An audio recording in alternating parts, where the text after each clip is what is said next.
Уйгуры и китайская оппозиция за границей подвергаются слежке и нападениям со стороны китайской полиции и агентов, а их семьи, оставшиеся на родине, терпят преследования. Global News сообщили об истории людей, которым угрожали в Канаде. Уйгурский активист из Оттавы Мехмед Тохти, исполнительный директор проекта по защите прав уйгуров, уже много лет получает звонки с угрозами из Китая.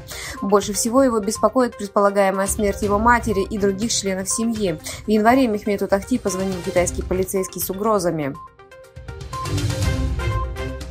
В отчете Freedom House Китай был назван страной, которая с 2014 года больше всего преследовала своих граждан за границей. Также сообщается, что Пекин оказал давление на другие государства, чтобы они принудительно возвращали уйгуров, проживающих за границей. В отчете, подготовленном Freedom House, американским аналитическим центром, основное внимание уделяется интервенциям 38 штатов против своих граждан за границей с 2014 года.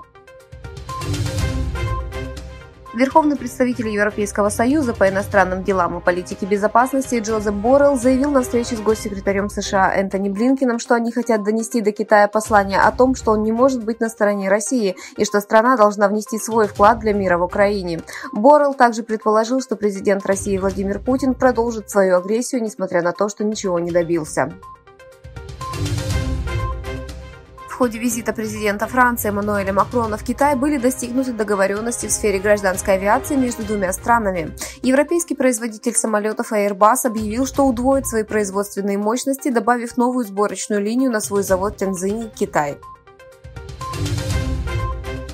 Китай объявил, что ведет санкции в отношении двух организаций и их руководителей, которые выступали посредниками в контактах лидера Тайваня Цай Инвэня во время его визита в США. Согласно заявлению Министерства иностранных дел, любые мероприятия и сотрудничество запрещены с Институтом Гудзона, американским аналитическим центром, в который ездил Цай, и президентской библиотекой Рональда Рейгана.